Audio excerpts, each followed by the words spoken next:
My name is Adam Gibbons, and I will be joining Scars for today. Um, I'll give you a little intro here about myself. I am the oldest of five. Came from a home of a mother and father that were divorced, so it was kind of tough. It was tough a little bit. So I've been through pretty much uh, a lot of depression, um, a lot of thinking, a lot of overthinking, second guessing myself. And it was a lot, and it led to um, a few stories that I'm about to tell you. One of them is I was on a bus on my way to school, and usually I always sit in the back of the bus. This time, I didn't. For some reason, when I was finna sit there, something kept telling me, "No, don't sit there, don't sit there, sit right here." And I'm like, and I sat there for a minute, like, okay, should I sit here or should I sit here? And I ended up sitting in the spot where my mind told me to sit. And so as I'm sitting there, I got my earphones in. I have my earphones in every morning on my way to school. And so as I'm sitting there with my earphones in, all I see is just like flash from my side, flash, couple flashes. I'm like, dang, okay. And all of a sudden, a bus stopped, and I took my earphones out to see what was going on, and this guy named Dwayne, I'll never forget. He was sitting directly on the opposite side where I was supposed to be sitting, right behind me. He was right behind me, and so he was holding his chest like, "Oh, I've been shot, I've been shot." He's bleeding from his chest, stuff like that. I'm like, wow. So all the flashes I saw was the gunshots, and the bullet went behind me, skipped me, and went over and hit the guy in the chest. And that was a wake up call for me. I'm like, wow, I was supposed to sit there, but someone told me to sit in the front. So I ended up sitting in the front, and that happened. If I was to sit where I was supposed to sit, it would have probably went through my head, went through my neck or face or anything, because I was sitting right there. And so um, that was really a wake up call for me. I called my mom, told her about it. Uh, I told my dad, and he didn't take it very lightly. He took me out to eat, and he talked to me about life itself. He was happy that I was all right. And they held us on the bus for so long, for um for two, I feel like an hour or two, investigating what happened. We couldn't go nowhere, but that was one.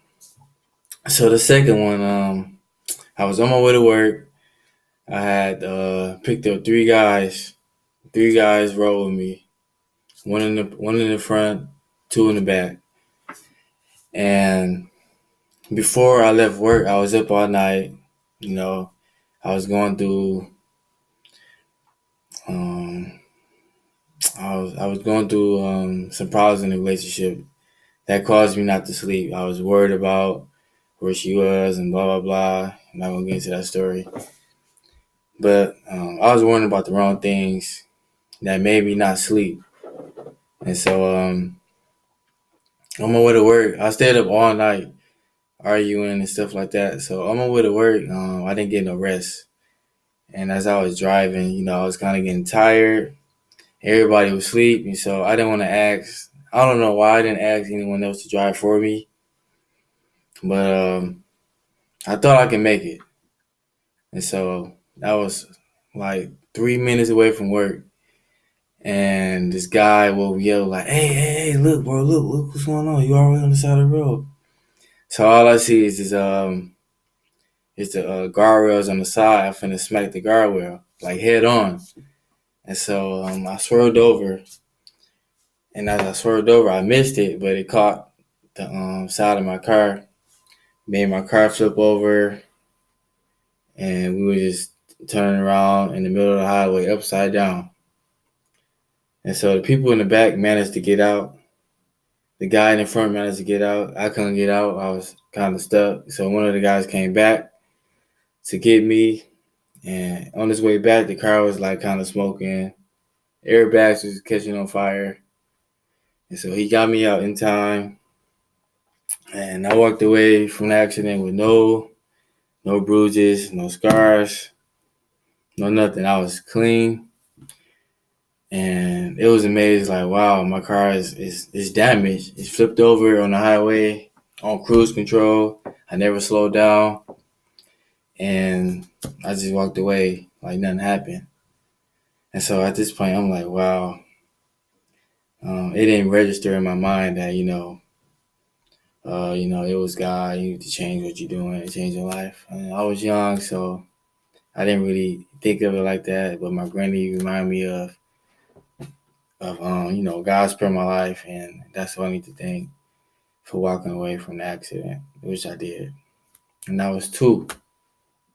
So the third time, same scenario. I was working third shift for the first time in my life, and I stayed up the entire day and went to work.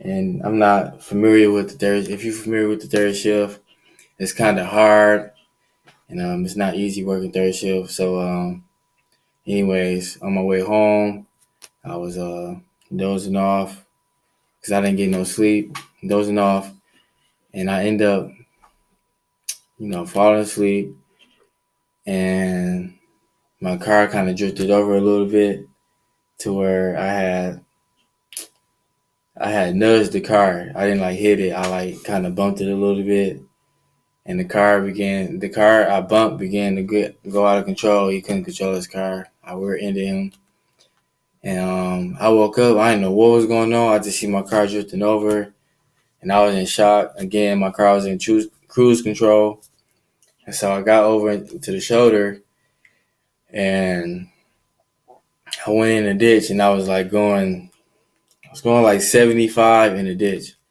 and I don't know why, but my body wasn't registered to slow down or put on the brake and stop.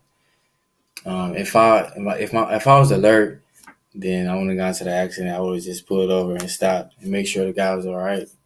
But my body was like in shock, so I ended up smacking the tree head on in cruise control, 75 miles per hour, and the front of my car was smashed. As soon as I hit it, I opened the door and got out. Nothing was wrong. I had no scratches, no bruises. And like, it's crazy how like stuff happened like this, and I'm just able to just get out and walk away. You know what I'm saying?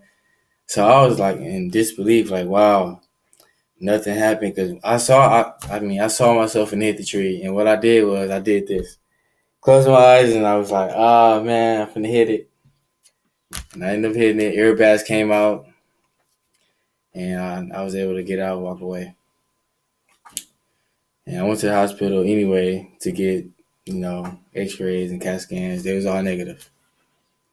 So the fourth time, which is what you see here, I was in Myrtle Beach. And riding my bicycle, and I was trying to get over. But before I got over, I looked both ways. I looked behind me to make sure the car wasn't coming, because I don't like riding my bike along with the traffic. I like to see the traffic coming at me. So I was trying to cross the street, and as I did, I almost made it to the other side. But for some reason, the car met me almost on the other side, and the car hit me.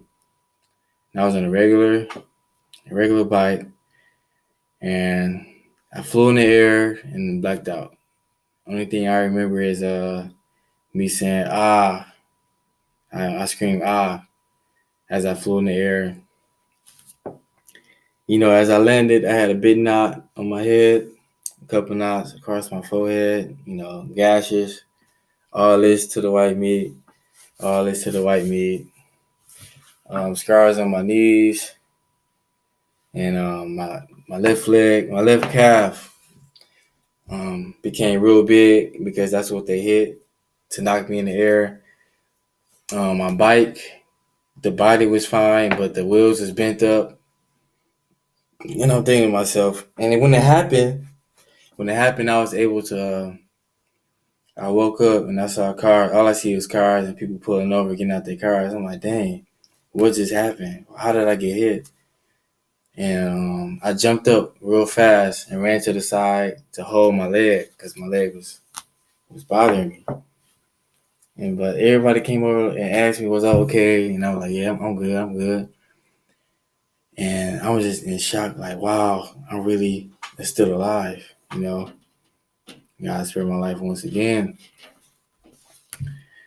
And I was able to stand up and walk around and limp to get my stuff. And even the people who was in shock, they're like, bro, I thought you was out. I thought you was dead or at least broke something. I'm like, man, it's crazy how I'm standing right now. It's like, no broken bones. And this time I went in the car, so the car couldn't save me. Everybody's gonna save me. I'm out in the open, and I get smacked, and my body just got beat up, and pretty much I still get to walk, and I'm still alive right now. This is crazy, man. How God works, man. How He really protects you when you put Him first and give God your yes and say, yeah, I'm gonna serve you and obey you. He will always protect you. But my conclusion here is to live life to the fullest, and don't always be mad and angry.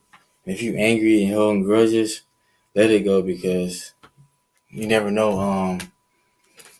You never know what's next. You don't know what's in front of you, and that's why I always smile. I smile every day. I smile when I'm in pain. I smile when I'm going through the worst times. It's just I'm always smiling for no reason, but it's a reason why, because I'm alive. That's the only reason I need is to smile. That I get to be alive.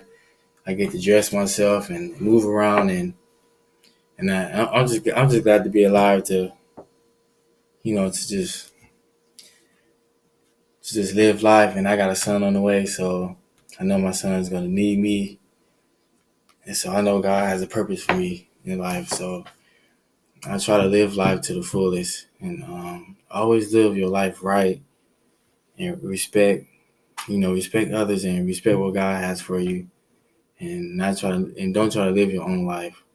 That was me. I was trying to live my own life despite of pain, despite of what I went through. I used that as my way of living versus living for God.